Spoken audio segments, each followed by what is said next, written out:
Assalamualaikum warahmatullahi wabarakatuh. Waalaikumsalam warahmatullahi wabarakatuh. Innal hamdalillah nahmaduhu wa nasta'inuhu wa nastaghfiruh wa na'udzu billahi min shururi anfusina wa min sayyiati a'malina.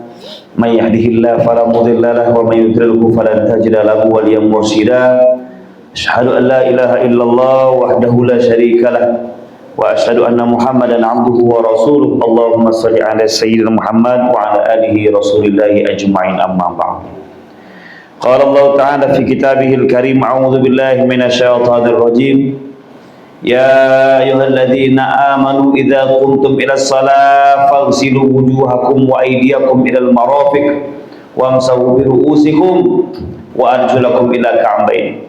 Wa qala nabiyina Mustafa Muhammad sallallahu alaihi wasallam, man kana yaumuhu khairan min amsihi fahuwa rabi wa man kana yaumuhu mithlu amsihi fahuwa maghbun wa man kana yaumuhu syarrun min amsihi fahuwa mal'un. Bersyukur kita kepada Allah Subhanahu wa taala pada saat yang berbahagia ini, di tempat yang baik, di waktu yang baik, kita mampu menjalankan perintah yang terbaik. Kalau tujuannya baik, tempatnya baik, momennya baik, diisi dengan orang-orang yang terbaik, maka pasti insya Allah kita akan mendapatkan pahala yang terbaik. Amin, amin, amin ya rabbal alamin. Tempatnya sedap, tempatnya namanya Mushola Al-Amanah. Kondisinya sedap, ada AC-nya, nyaman, sejuk. Kemudian kenapa kadang-kadang pantat kita terasa seperti duduk di duri? Karena pengaruh bisikan setan, karena pengaruh bisikan iblis. Lebih sedap Ustadz kami berdiri sambil gibah orang. Nah, itulah dia. Kita berdiri berjam-jam kita ngibahin orang, tempatnya panas, kaki sakit, tapi nikmat. Kenapa? Dosa. Padahal itu adalah hal yang tak bermanfaat. Tapi ketika kita duduk di tempat yang baik bersama orang-orang yang terbaik, mendapatkan yang terbaik, kenapa kita enggan untuk pergi ke sana? Lagi-lagi inilah setan merasuki jiwa kita, bagaimana kita harus hengkang, harus pergi, harus pulang, padahal tempatnya kurang apa? Tempat kurang nyaman. Maka insya Allah ketika kita berdiam di sini, sebagaimana yang dikatakan oleh Rasulullah SAW, wahai sahabat, apakah kalian tak mau bermukim? Di sana ada tempat atau taman-taman surga. Apa kata sahabat? Di mana taman-taman surga ya Rasulullah? Itu dia, ada majelis taklim di sana, taman-taman surga. Maka oleh karena itu kita nanti mudah-mudahan di padang mahsyar, ketika kita setelah mati dibangkitkan, kita akan ditempatkan di tempat yang terindah, kita akan ditempatkan di tempat yang tercantik. Mudah-mudahan dengan amal inilah kita tak tahu mana amal kita yang paling hebat, mana yang amal kita yang paling mantap, mana amal kita yang paling makbul. Mudah-mudahan dengan hadirnya kita, dengan duduknya kita di majelis ta'lim, mudah-mudahan ini menjadi salah satu amal dan menjadi salah satu kebaikan di sisi Allah Subhanahu wa taala. Amin. Amin, amin ya rabbal alamin. Salawat dan salam teriring terucapkan sampaikan kepada baginda besar Muhammad sallallahu alaihi wasallam. Allahumma shalli ala sayyidina Muhammad wa ala alihi sayyidina Muhammad. Ma'asyiral muslimin wal muslimat rahimakumullah. Hari ini hari yang ketiga saya disorot dengan kamera. Hari ini hari yang ketiga. Sebelumnya ada beberapa tempat, kadang-kadang tak pede pula. Dulu memang ada niat ingin jadi artis, disorot sama kamera, tak dapat pakai kamera yang besar, kamera kecil pun jadilah. Itu dia. Alhamdulillah, meskipun ya kita tak setenar pada artis-artis yang lain, tak masalah. Yang jelas masuk YouTube, di like dan di subscribe, oh luar biasa. Meskipun bukan punya kami, punya ridho ilahi, tapi jangan lupa di subscribe. Wah, itu pula. Bapak Ibu yang dimuliakan oleh Allah Subhanahu wa taala. Ketika kemarin kita membahas tentang hal-hal yang berkenaan tentang wudu, maka tak adil kalau kita tak membahas tentang yang membatalkan wudu. Ada hal-hal yang membatalkan wudu, kadang-kadang ini kita abaikan, kadang-kadang ini kita sepelekan. Karena apa? Kurangnya ilmu kita. Kurangnya ilmu kita. Maka kami bawa dua buku dengan dua buku yang berbeda. Ada kitab Subulus Salam, ada kitab Bidayah Mujtahid. Kenapa? Ingin supaya bertambah ilmu kita. Ibu tak usahlah pergi ke Mesir, tak usahlah ibu pergi ke pondok pesantren. Kenapa? Cukup belajar ini, insya Allah melalui kita ibu dapat ilmu yang ada di Mesir dan ilmu yang ada di pesantren. Kitab-kitab ini bukan kitab-kitabnya kitab kaleng-kaleng kata orang. Kitabnya kitab Arab gundul, itu yang kita bahas dan kita akan berbagi dengan ibu-ibu sekalian atau dengan bapak-bapak sekalian. Maka oleh karena itu, kesempatan seperti ini yang sekarang ini yang kita hadapi sekarang ini, itu kalau seandainya tak betul-betul kita hadapi, kalau seandainya tak betul-betul kita duduk bersama sekarang ini, maka tak akan dapat, kecuali ibu bapak akan dapat kemana? Kalau bapak ibu duduk pertama di pesantren, mengenyam pendidikan selama 6 tahun. Ini materi buku saya bawa ini, Pak. Ini buku untuk anak kelas 5 atau anak kelas 2 SMA untuk belajar di pesantren. Ustaz, kami anak SMA ingin belajar masuk sana, harus dari kelas 1 intensif namanya. Itu di antaranya. Ustaz, tapi kami ingin langsung mantap, pergilah ke Mesir. Belajar kami di sana seperti ini jadinya. Maka oleh karena itu tak perlu ke sana, Bu. Selain juga ibu udah berapa umurnya, Bu ya? Pergi pula ke sana, belum lagi punya anak, istri dan sebagainya, anak suami dan sebagainya ditinggalkan, tak perlu. Maka oleh karena itu cukup semuanya kita mendengarkan. Nanti kalau seandainya kira-kira ada yang kurang paham, bisa bertanya, sama-sama kita diskusi. Bapak Ibu yang berbahagia dan dirahmati Allah Subhanahu wa taala. An Anas bin Malik qol kana ashabur Rasulillah sallallahu alaihi wasallam ala ahdihi yantaziruna al-isha hatta tahfiqa ru'usuhum thumma yusalluna wa la yatawadda'un. Rasulullah sallallahu alaihi wasallam dari Anas bin Malik dia berkata, para sahabat Rasulullah sallallahu alaihi wasallam pada masa Rasulullah, mereka menunggu salat Isya. Jadi dari maghrib tak pulang, menunggu ke salat Isya hingga kepala mereka terangguk-angguk. Ini kadang-kadang kita artikan ada orang yang bertahlil, boleh. Tapi kadang-kadang ketika tangan dia tak begini, berarti itu bukan tahlil.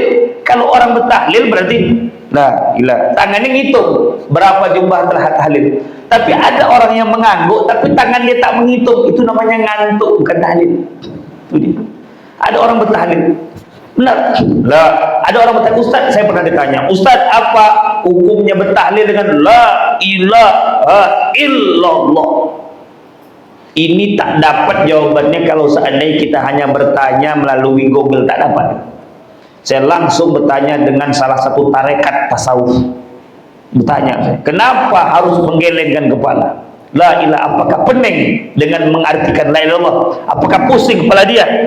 Tidak. Ternyata ketika kita mengatakan la ilaha illallah, ujungnya di sini kalimat Allahnya, supaya kalimat la ilaha illallah itu mendarah daging, menancap ke jantung, dan supaya ketika dia meninggal nanti kalimat yang diucapkan adalah kalimat la ilaha illallah. Itu maksudnya. Jadi bukan asal kepala geleng-geleng saja la ilaha illallah, akhir tangan gini la ilaha illallah. Kadang-kadang ajaran baik ini itu kadang-kadang payah untuk diterima, payah untuk diamalkan. Tapi kalau seandainya ajaran buruk itu cepat. Contoh, kalau seandainya kita pernah dengar ada lagunya apa namanya, siku bagi dua, itu tuh paling cepat. Maka kami ketika pas bertanya dengan salah seorang wali santri, apa kata dia, Ustaz tahu tidak apa arti siku bagi dua? Tak tahu saya. Siku bagi dua siku itu adalah salah satu nama sabu-sabu. Bagi dua, karena apa? Kalau satu dimakan mati kita, saking kuat dosisnya, makin dibagi sama dua. Bayangkan coba, kalau seandainya kadang-kadang anak kita yang dengar itu langsung nancap. Anak saya ketika pas pergi ke rumah kawannya, tak pernah dengar, pas balik dari rumah kawannya dengar lagu itu langsung siku bagi dua, langsung lanjutkan. Na'udzubillah. Kalau hal buruk itu cepat ditangkap, tapi kalau hal baik inilah kadang-kadang payah ditangkap. Maka oleh karena itu Bapak Ibu yang berbahagia dirahmati Allah Subhanahu wa taala, maka sama-sama kita duduk di sini untuk menimba ilmu. Maka kata Rasulullah sallallahu alaihi wasallam, ada sahabat yang duduk, ketika dia duduk kepala dia terangguk-angguk. maka ketika kepala yang terangguk-angguk ternyata itu karena ngantuk. Kemudian mereka sholat dan tanpa berwudu. Pertanyaannya, boleh tidak orang itu posisinya dia tertidur dan tidak berwudu? Nah, di sini akan kita bahas. Masuk kita ke buku satu lagi. Wa qaumun farriqu, ini dia, baina naumul qalil wal khafif wal katsir mustaqil. Ada ulama yang mengatakan kalau tidurnya sebentar dimaafkan, tapi kalau tidurnya lama tak dimaafkan, pasti dan pasti membuat hilang kesadaran. Betul. Kalau orang sudah tidur lebih dari 1/4 jam atau setengah jam, pasti hilang kesadarannya. Pasti kalau seandainya dia bawa gini, jatuh. Ibu kalau seandainya kadang-kadang ketika pas nengok HP, ketika pas ingin tidur, berapa banyak HP menimpa kepala? Ya kan? Pas kita menimpa kepala. Kenapa? Karena hilang kesadaran. Kalau seandainya ketika itu ibu belum sholat, ibu sudah berwudu, HP nimpa kepala, batal wudunya. Kenapa? Hilang kesadaran. Pas sedap-sedap main HP, tiba-tiba jatuh, berarti hilang kesadaran, ulang balik untuk berwudu. Itu dia. Sama seperti ini, saya kemarin itu membahas tentang masalah talak di salah satu masjid, Masjid Sultan mereka. Jadi ketika itu ada yang bertanya, Ustadz, bagaimana kalau ada orang yang mentalak tapi dia marah? Saya katakan, marah yang macam mana? Kalau seandainya ibu, ini kita kaitkan ke sini, kalau seandainya ibu ditalak sama suami, kemudian suami tersebut dia marah, saking marahnya ditinju dia gelas, ditinjunya kaca, ditinjunya semua yang ditinju, sampai-sampai tangannya berdarah bahkan patah. Ketika itu para ulama mengatakan talaknya tidak sah. Kenapa? Karena dia gila. Orang normal mengatakan tak mungkin dia menumbuk batu. Kenapa? Karena tangannya pecah, karena gelasnya akan pecah. Orang normal mengatakan tak mungkin dia melakukan. Tapi karena dia sudah di luar dari normal, dia lakukan, maka sebetulnya dia sudah gila, artinya stres. Maka oleh karena itu dia ketika melontarkan kalimat talak, talaknya tak berlaku. Kecuali kalau seandainya dia marahnya wajar. Marah, kemudian dia mengatakan bahwa talak, sementara marahnya marah wajar, itu berlaku. Itu lain cerita.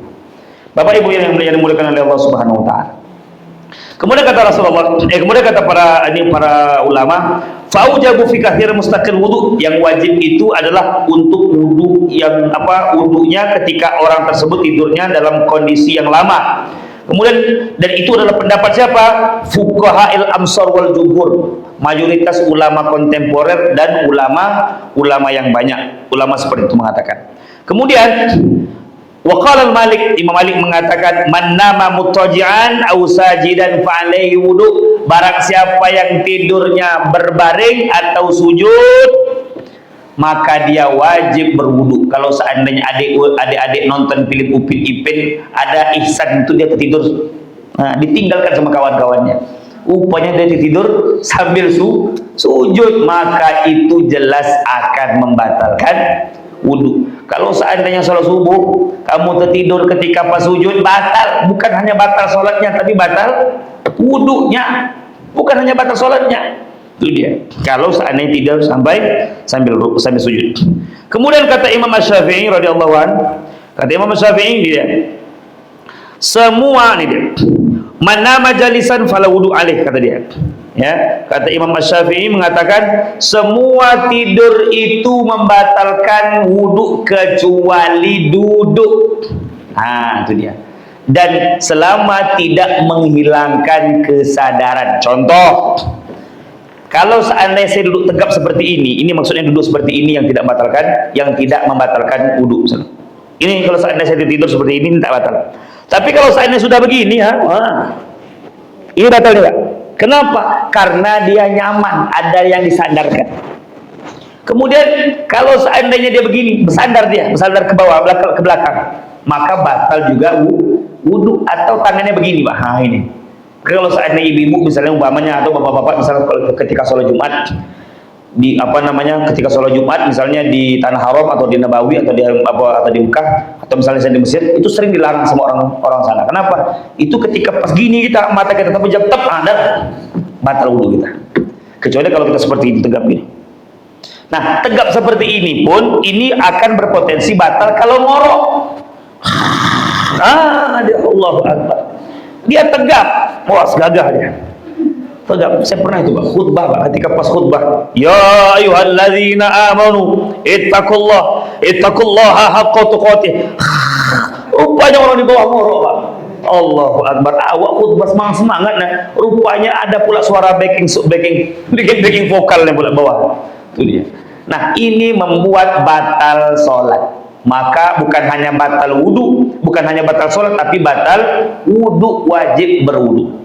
Bapak Ibu yang berbahagia dirahmati Allah Subhanahu wa taala.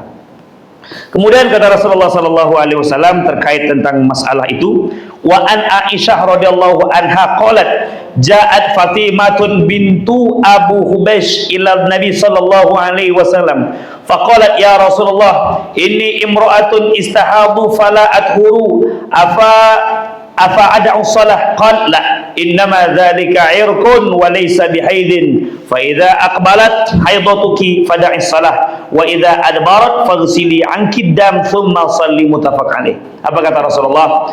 Dari Aisyah radhiyallahu taala anha, Fatimah bintu Abi Hubaysh datang kepada Rasulullah sallallahu alaihi wasallam lalu berkata, "Ya Rasulullah, aku perempuan yang terkena istihadah. Ya, maka aku tidak suci. Apakah aku bisa meninggalkan sholat?" Tidak, kata Rasulullah. Wajib sholat. Istihadah itu bukan haid. Untuk biasanya kita orang-orang Asia Tenggara di Indonesia itu maksimal 15 hari. Kalau seandainya kita pakai mazhab Imam Abu Hanifah 10 hari. Saya waktu di Mesir itu rata-rata perempuannya 10 hari. Kalau kita di sini maksimal 15 hari. Contoh umpamanya ada ada seorang istri. Dia umpamanya biasanya haid 10 hari. Tiba-tiba ketika pas suami mau dekat, Allah hari ke-11 berdarah pula. Maka ini terhitung bukan istihadah, masih darah haid. Kenapa? Walaupun itu 10 hari telah terlewatkan, tetapi maksimal 15 hari. Maksimal. Berarti hitunglah, kalau seandainya 10 hari sudah ada, kalau seandainya 10 hari sudah lewat, maka kalau seandainya hari berikutnya sampai 5 hari umpamanya masih ada, hari ke-16 harinya, itulah yang dikatakan istihadah. Dan kalaupun seandainya dia punya suami, boleh bercampur meskipun ketika itu mengeluarkan darah karena sudah terhitung darah istihadah. Tak apa-apa. Itu diantaranya. Bapak Ibu yang dimuliakan oleh Allah Subhanahu wa taala. Apa kata Rasulullah? Ya. Apakah aku boleh meninggalkan sholat? Beliau mengatakan tidak. Jangan engkau tinggalkan sholat. Itu darah penyakit. Jadi istihadah itu darah penyakit. Kata Rasulullah sallallahu alaihi wasallam, ya. Maka jika haidmu datang, dia bukan haid, ini kata Rasulullah sallallahu alaihi wasallam. Istihadah adalah darah penyakit, bukan haid. Maka jika haidmu datang, tinggalkanlah sholat. Ketika haid datang, tinggalkanlah sholat. Dan jika telah berlalu, maka cucilah darahmu, kemudian sholatlah. Itu diantaranya. Kalau seandainya kita umpamanya pusing, kita ini Ustaz, kami udah masuk ke 11 hari Ustaz. Biasanya kan kami 10. Tapi ini udah hari ke yang 11. Tetap dihitung sebagai hari haid karena rata-rata orang Indonesia maksimalnya 15 hari. Itu diantaranya. Ma'asyiral muslimin rahimakumullah. Ustaz, umpamanya nih, kami sadarnya umpamanya nih hari ke-10 selesai. Kami sadarnya asar. Setelah kami tengok tak ada lagi yang namanya darah haid kami ini netes. Maka macam mana Ustaz? Apakah kami wajib untuk sholat asar saja? Tidak. Kalau seandainya kita periksa ketika itu, mungkin ketika azan berkumandang ternyata tidak ada lagi menetes darah haid, maka ibu wajib bukan hanya sholat asar tapi juga sholat zuhur. Itu diantaranya. Kenapa? Bisa jadi tadi berhentinya di waktu zuhur. Bagaimana Ustaz kalau orang dah azan? Macam mana caranya? Kalau seandainya orang udah azan, sholat asar dulu baru sholat zuhur. Itu diantaranya. Bapak Ibu yang dimuliakan oleh Allah Subhanahu wa taala. Kemudian kata Rasulullah sallallahu alaihi wasallam, "Wa an Ali bin Abi Thalib radhiyallahu anha kuntu rajulan madza'an fa amartu Miqdad ayas ala Nabi sallallahu alaihi wasallam fasalahu faqal fihi alwudu muttafaq alaih. Dari Ali bin Abi Thalib radhiyallahu an, ia berkata, aku adalah orang yang banyak mengeluarkan madhi, maka aku meminta Miqdad agar bertanya kepada Nabi, lalu ia pun bertanya kepada beliau, maka beliau menjawab ia harus berwudu. Ma'asyiral muslimin rahimakumullah. Dalam kita sebagai seorang muslim, kita harus tahu, apalagi laki-laki itu yang punya, ada nama laki-laki itu punya air yang harus kita ketahui itu ada 4. Ada namanya, maaf cakap ini agak transparan Bapak Ibu ya, karena ini fikih maka ini wajib transparan. Ada namanya air mani, ada namanya air seni, ada namanya air madhi, dan ada namanya air wadi. Itu beda. Nah, kita definisikan dari yang paling bawah. Air wadi itu adalah air yang dikeluarkan oleh seorang muslim atau laki-laki ketika mengeluarkan tersebut, biasanya itu setelah air kencing atau air seni, dan itu tidak ada hubungan, maaf cakap, dengan syahwat, tak ada hubungan. Dia bentuknya itu seperti lem kertas. Dia agak-agak kental tapi dia agak jernih. Ketika keluar maka kita wajib berwudu. Kalau seandainya celana kena dari air tersebut, wajib diganti karena najis. Yang kedua, air madhi. Air madhi ini dia keluar, dia agak lebih keruh dibanding dengan air wadi. Ketika dia keluar, biasanya itu disertai dengan adanya nafsu, tapi maaf cakap tak sampai orgasme. Umpamanya, ketika ada, ini maksudnya saya tak sedap cakap dengan banyak anak pelan. Ya. Ketika misalnya ada seorang laki-laki melihat perempuan yang sudah dewasa dan sebagainya, ketika itu langsung bergemetar misalnya, maka langsung dia mengeluarkan air madhi tapi tak sampai orgasme, maka itu namanya madhi. Keluar kena celana kita atau celana dalam kita, maka wajib diganti. Yang ketiga, air mani. Air mani ini dia keluar, tapi ketika keluar kena pakaian kita, tak wajib kita mengganti karena air mani tidak najis. Tetapi ketika kita sudah mengeluarkan, wajib kita mandi. Itu dia. Yang keempat, air seni atau air kencing. Air kencing ini ketika kita keluar, kita tak wajib mandi. Kalau seandainya setiap kita keluar air kencing itu kita mandi, setiap kita kencing kita mandi, Allah makan jadikan mujahid gitu. Karena setiap kita kencing mandi, air yang kita keluarkan dia najis, kena celana, kena baju, maka wajib diganti atau dicuci. Tetapi ketika kita mengeluarkan, tak wajib mandi, beda dengan air mani. Mengeluarkan wajib mandi, baju kena itu tak apa-apa. Bahkan kalau seandainya mengenai celana atau misal sarung kita, cukup dikerik dan tidak menjadi najis, beda kan? Maka kalau seandainya kita lihat, loh kenapa harus mandi? Kenapa harus mandi? Bapak Ibu, apalagi kalau laki-laki ketika kencing misalnya, perlu nggak tenaga untuk membuat atau mengeluarkan air kencing? Tak perlu. Tak perlu. Bahkan orang kadang-kadang kencing sampai siul kencing. Tak perlu tenaga. Tapi maaf cakap, ketika air mani mengeluarkan itu pakai tenaga.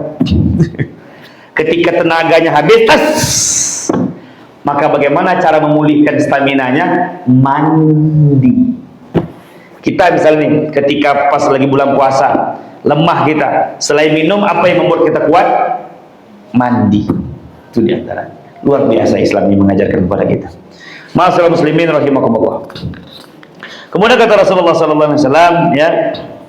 Nah, kenapa Miqdad ini dia bertanya? Ternyata karena disuruh oleh orang tadi. Ternyata dia malu. Kita kalau seandainya bertanya masalah seperti ini, wajar kalau seandainya kita malu. Maka di sini ada salah seorang sahabat tadi, dia bertanya karena dia malu dan sebagainya. Kemudian ketika kita ingin mengeluarkan hukum ini, ada pada zaman Nabi tersebut itu ada orang sahabat yang ketika dia menemukan sebuah masalah tak mau bertanya dengan Nabi, akhirnya kena marah dengan Nabi. Ada seorang sahabat, dia demam dia. Namun ketika pas demam, dia junub, mimpi basah. Kemudian kawan bertanya, kau junubnya? Iya. Oh, aku tak bisa mandi nih karena aku demam, kata dia. Aku demam. Apa kata kawan tadi? Kalau tak bisa mandi, berarti engkau, kata dia ini, kalau seandainya ingin berwudu, gantinya tayamum. Kalau tak bisa mandi berarti engkau guling-guling di pasir. Disuruhnya kawan tadi guling-guling di pasir macam disoles. Macam disoles guling-guling di pasir. Nah gini. Jumpa Nabi, kena marah sama Nabi. Kalau kita umpamanya tak kuat mandi karena mungkin kondisi dingin atau mungkin hujan dan sebagainya, sementara kita demam, cukup dengan bertayamum saja, tak perlu mandi. Kalau seandainya demam, Ustaz kami kan hadas besar, tapi kita demam, tapi kita sakit. Kalau seandainya mandi tambah parah, maka itulah rukhsah yang Allah berikan kepada kita, bisa kita bertayamum. Itu di antara. Itu dia. Bapak Ibu yang berbahagia dalam hati Allah Subhanahu wa taala. Kemudian wa an Aisyah radhiyallahu anha Nabi sallallahu alaihi wasallam qabbala ba'd nisa'i summa kharaja ila shalah. Rasulullah itu pernah memeluk istrinya, kemudian keluar dan tak berwudu. Artinya keluar dari rumah dan tak berwudu. Loh, Ustaz, bukannya kita dengar bahwasanya kalau memegang istri itu hukumnya batal? Maka di sini kita perlu yang namanya tahu tentang masalah seperti ini. Maka yang dikatakan menyentuh, kan di sini kan yang membuat kalimat tersebut itu membuat batal, itu ada kalimatnya lamastumun nisa, menyentuh perempuan, menyentuh. Bagi Imam Syafi'i yang dikatakan menyentuh itu menyentuh. Imam Syafi'i mengatakan batal. Ibu bapak tersentuh sengaja atau tidak batal. Tapi Imam Abu Hanifah, kalau ibu misalnya hidup di Mesir, yang dikatakan menyentuh itu maaf cakap adalah hubungan suami istri, itu namanya menyentuh. Nah, kalau kita kan sering ngomong tuh, itu istriku udah disentuh belum? Sentuh tuh maksudnya tadi hubungan suami istri, bukan nyentuh gini. Maka dia kalau yang membuat batal itu bukan nyentuh gini, tapi maaf cakap berhubungan antara suami dan istri. Kalau imam yang ketiga, Imam Malik, kalau seandainya disentuh, ibu umpamanya habis wudu tersenggol sama suami tak sengaja, menurut Imam Malik tak masalah. Karena apa? Tak ada tegangan. Itu dia. Tapi kalau seandainya tegangan, batal. Itu dia. Misalnya nih, kita salaman nih, saya dengan ibu misalnya tersalaman misalkan, atau kita senggol sedikit misalnya. Kalau menurut Imam Malik, selama tak ada rasa, tak masalah, selama tak ada rasa. Tapi kalau seandainya ada rasa, masalah. Imam Syafi'i tidak. Rasa atau tidak, sengaja atau tidak, ya, istri atau tidak, batal. Selama dia nyenggol, batal. Maka kita pilih Imam Syafi'i karena apa? Karena lebih selamat tentang hukumnya, lebih selamat dia. Ustaz, itu kan suami kami, Ustaz. Iya. Mahram kami, iya. Ada namanya mahram secara keturunan, ada mahram secara pernikahan. Secara keturunan ibu sama anak laki-laki, kita dengan adik, dengan abang, dengan cucu, dengan dengan bapak, dengan ipar batal. Itu dia. Tapi dengan keturunan tak batal. Tapi kalau seandainya dengan orang lain, ibu dengan ipar batal. Ibu dengan tante, om, tak batal. Tapi kalau seandainya misalnya kita punya om, saya misalnya punya omnya adalah garis keturunan dari ibu misalnya, tapi dia punya istri, istrinya salaman sama saya, batal. Itu diantaranya. Jelas Bu ya? Oke. Bapak Ibu yang dimuliakan oleh Allah Subhanahu wa taala. Nanti kalau seandainya ada yang tanyakan silakan aja Bu ya. Kemudian kata Rasulullah sallallahu alaihi wasallam, ya. Wa an Abi Hurairah radhiyallahu anhu qala Rasulullah sallallahu alaihi wasallam idza wajada ahadukum fi batnihi syai'an fa ashkala alaihi wa akhraja minhu syai'an la fala yahrujanna min masjid hatta yasma' sautan aw yajidu rihan. Dari Abi Hurairah radhiyallahu anhu, Rasulullah sallallahu alaihi wasallam pernah bersabda, jika salah seorang di antara kalian mendapati sesuatu dalam perutnya lalu membuat dia ragu apakah keluar atau belum, maka janganlah sekali-kali keluar dari masjid membatalkan sholatnya hingga ia mendengar atau mencium bau. Umpamanya kita sholat, Allahu Akbar, perasaan kita kentut, perasaan ini kok bunyi-bunyi bro, ini perasaan kita nih. Tapi kita ingin pastikan betul. Kalau seandainya umpamanya sudah sholat, umpamanya sebelum sholat, umpamanya atau sebelum sholat, belum sholat, dia bilang, Pak, Bapak tadi ada dengar suara tikus terjepit? Oh, tak ada. Saya tak dengar suara tikus terjepit. Yang saya dengar suara anjing terjepit ada. Kalau dia mengatakan ada, berarti ada saksi yang kedua, maka batal wudhu kita. Karena kita kadang-kadang ragu. Atau misalnya dia tak dengar suara, tetapi bau. Perasaan kata sedap nih, Bapak ada nggak mencium bau telur busuk? Oh tak ada, saya dengar mencium bau telur busuk, tapi saya mencium tikus mati ada. Berarti jelas, berarti itu bisa jadi adalah itu kentut dari kita. Maka ibu-ibu yang berbahagia, kalau seandainya umpamanya kita ingin ke masjid, setelah sampai ke masjid ternyata perut kita ini tak nyaman, jangan kita bergabung untuk mengikuti sholat. Karena apa? Takut nanti ini jadi bom waktu. Ketika pas kita sholat Allahu Akbar, biru muka kita, nahan, ternyata ingin buang BAB, maka selesaikan dulu hajatnya. Ternyata Ustaz, setelah kami selesai, orang sudah selesai sholat, tetap dihitung oleh Allah sebagai sebuah pahala. Kenapa? Karena kita sudah ke sini, walaupun terlambat, itu diantaranya. Karena kalau seandainya kita pertahankan dengan kondisi kita ini belum normal, perut kita sakit, kita tahan sampai biru muka kita untuk menahan supaya tak buang hajat tadi, ini akan membuat bom waktu bagi kita. Tiba-tiba kan tak lucu. Santri kami Pak, sekarang ngajar di pesantren saya sekarang. Itu dulu, saya sebutkan tahun-tahun itu dulu ketika pas dia takut betul dihukum, takut dihukum atau takut dia terlambat dan sebagainya, dia tahan Pak sampai suatu hari boom kata dia, Allahu Akbar. Itu ketika pas saya jadi santri itu Pak. Itu ketika tahun-tahun 99 98 gitu. Allahu Akbar. Itu terjadi. Kenapa? Karena tadi itu menahan sesuatu yang harusnya dikeluarkan. Bapak Ibu yang dimuliakan oleh Allah Subhanahu wa taala. Kemudian kata Rasulullah sallallahu alaihi wasallam, wa an Talqi bin Ali radhiyallahu anhu qala rajulun masatku dzakari am qala ar-rajulu yamassu dzakar fi shalah alaihi al-wudu faqala Nabi sallallahu alaihi wasallam la innama huwa bad'atun mink. Kemudian hadis ini dinasih, dihapus atau diganti dengan hadis berikutnya, wa an Busrah bintu Safwan radhiyallahu taala anhu Nabi sallallahu alaihi wasallam man massa dzakarahu falyatawadda. Ada dua pendapat, maaf cakap, barang siapa yang menyentuh kemaluan, baik itu kemaluan dirinya atau kemaluan orang lain, umpamanya nih ibu punya anak, ibu pakaikan celana, terkena sikit umpamanya, maka batal tidak wudunya. Menurut beberapa Imam Abu Hanifah mengatakan tak batal, tapi saya sepakat dengan Imam Syafi'i, batal. Apapun kondisinya, apapun situasinya, batal. Meskipun tak sengaja, meskipun tak ada rasa dan sebagainya. Ustaz, tapi kan kami kan pakai celana anak, kena sikit saat, batal. Tak ada lagi cerita, batal. Nah, itu dia, batal. Karena apa? Kena kemaluan, batal. Itu diantaranya. Jadi kalau seandainya ini mengenai kita, batal. Maka kalau seandainya kita lihat Bapak Ibu yang berbahagia, apalagi kalau seandainya umpamanya nih, ini paling sering kita kadang-kadang salah dalam mandi wajib. Saya katakan salah mandi wajib, kenapa?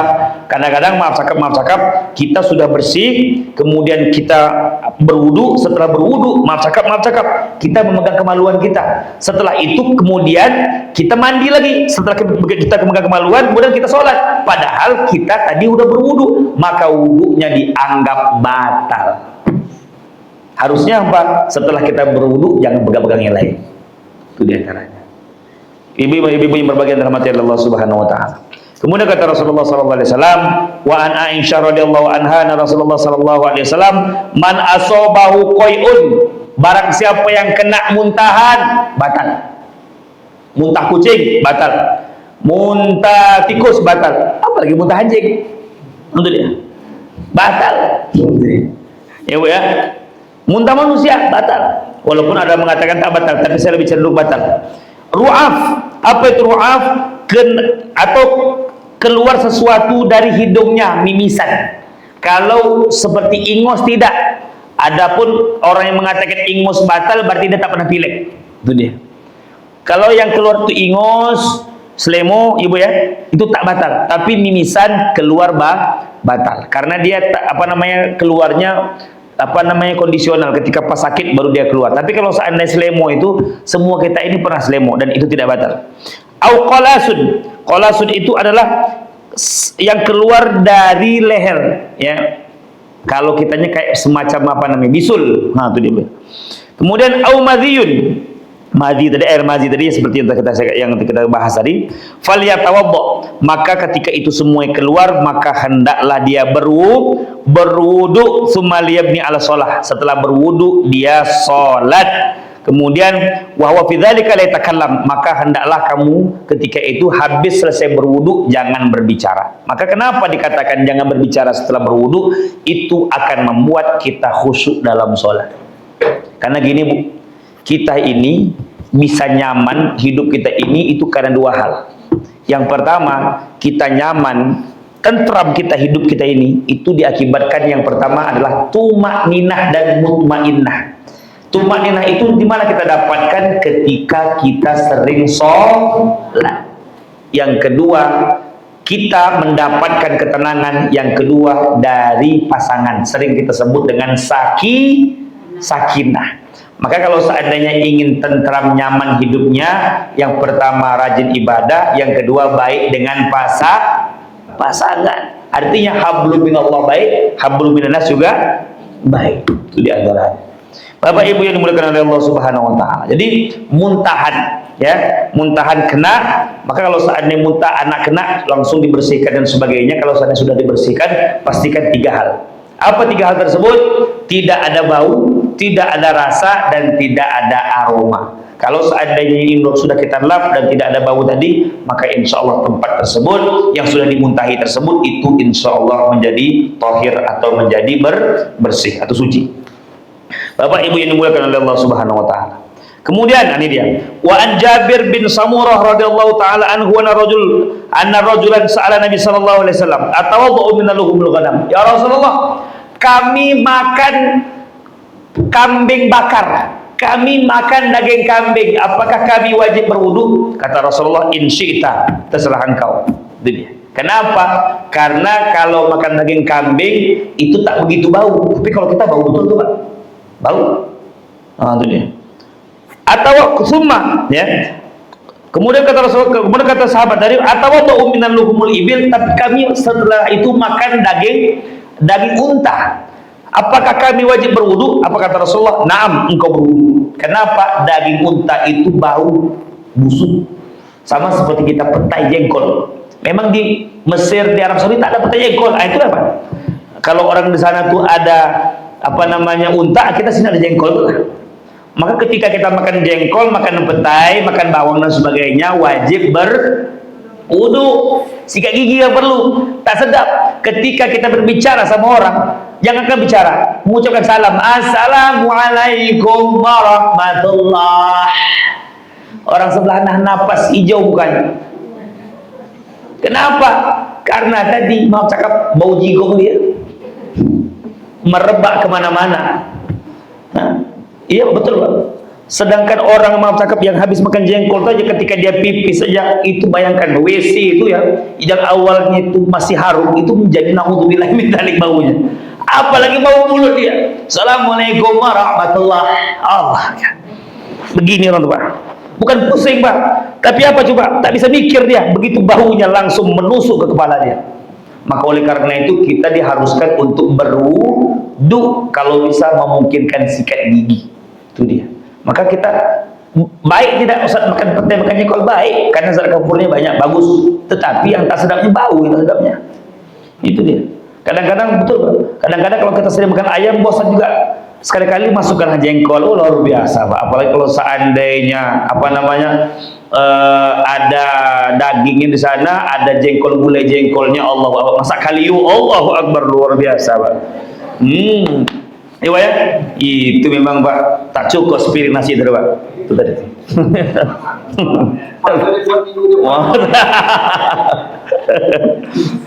Luar biasa. Wa an Abi Hurairah radhiyallahu anhu qala Nabi sallallahu alaihi wasallam, man ghassala mayyitan falyaghtasil. Barang siapa yang memandikan jenazah, maka dia wajib mandi. Karena jenazah itu kita ini kan sama seperti hewan. sama-sama punya jasad. Cuma bedanya kita punya akal, hewan tidak. Ketika kita sudah mati, maka kita bernama bangkai, kita bernama jenazah, kita bernama mayat. Kalau seandainya mayat tersebut dipegang, maka dia najis kecuali manusia.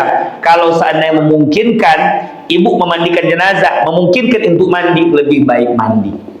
Kenapa? Karena kita sudah megang jenazah. Kenapa harus mandi? Maaf cakap. Tadi ketika kita mandikan kan kadang-kadang kan kotorannya hinggap, kotorannya terpegang. Maka kita tak tahu nih mana kotoran yang datang atau yang terpercik dengan kita. Maka lebih baik, lebih bagus kita mandi. Itu diantaranya. Kalau kita memandikan jenazah, itu diantaranya. Kemudian kalau seandainya Ustaz, kami kan misalnya umpama na'udzubillah ya Bu ya, suami kami meninggal Ustaz, boleh tidak kami cium suami kami?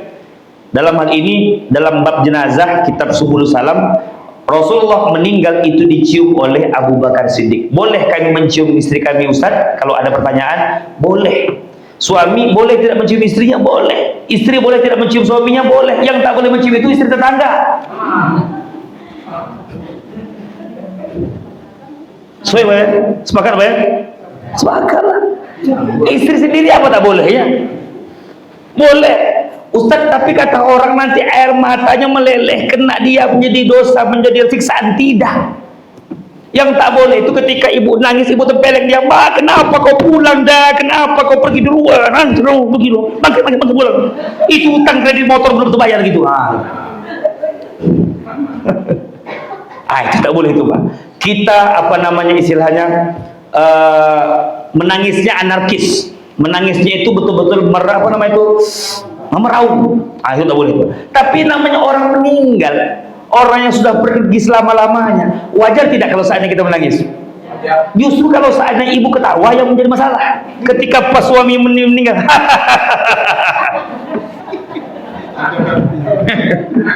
ini masalah nih. Ini masalah. Baru suami meninggal langsung ketawa. Pertama kota rasa stres. Yang kedua pasti suami ada masalahnya. Itu dia. Wajar. Jadi ketika pas suami kita meninggal, menangis wajar, kita cium. Maka ada kadang-kadang kalimat, "Tak usah dicium, kenapa dia tambah siksaan?" Tidak.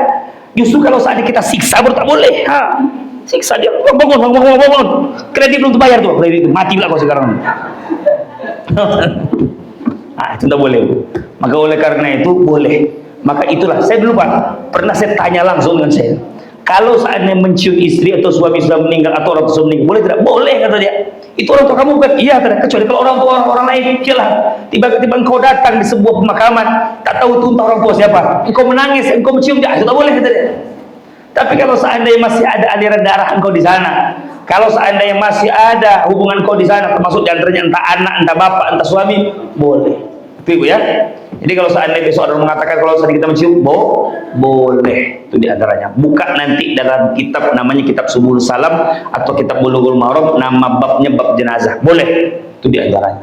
Bapak Ibu dimuliakan oleh Allah Subhanahu Wa Taala. Kemudian nanti kalau seandainya ada pertanyaan, Ustaz, boleh kami baca Yasin dan sebagainya? Nanti akan kita bahas nanti. Sekarang kita bahas masalah-masalah tentang ini. Kemudian wa an Abdullah bin Abdi Bakri radhiyallahu taala Nabi anal kitab alladzi katabahu Rasulullah sallallahu alaihi wasallam li Amri bin Hazm. Ini udah lewat baca banyak. Lewat banyak. Banyak sikit lebih satu lebih banyak. La yamassahul Quran illa tahir. Boleh tidak kami memegang Al-Quran? Maka kalau seandainya kita bukan kondisinya belajar, itu tak boleh megang Al-Quran kecuali Al-Qurannya terjemah, aplikasi Al-Quran, atau Al-Qurannya terpotong-potong. Contoh, Al-Quran umpamanya ada juz 1 beda, juz 2 beda, atau kalau seandainya kita ingin baca Quran, itu boleh pakai aplikasi Al-Quran. Ada yang mengatakan, itu kan Al-Quran di aplikasi di HP kan, itu kan Al-Quran, tetap tak boleh. Boleh, kenapa? Aplikasi yang ada di HP ini bukan Al-Quran, tapi aplikasi Quran. Karena Al-Quran sejatinya tak boleh masuk WC. Boleh tidak ini masuk WC? Boleh. Kenapa HP ditinggalkan? Ada Al-Quran, habis. Tinggal hilang. Habis. Kenapa? Karena dalamnya ada Al-Quran, ditaruhlah di atas, ditaruhlah di tempat wastafel. Setelah cebok, setelah selesai buang air, tengok habis. Kenapa? Karena bodohnya tadi. Ya, maka HP ini namanya aplikasi Al-Quran. Mungkin hanya ini yang dapat kami sampaikan. Insyaallah kita bisa sambung lagi. Mudah-mudahan ada umur. Assalamualaikum warahmatullahi wabarakatuh. Waalaikumsalam.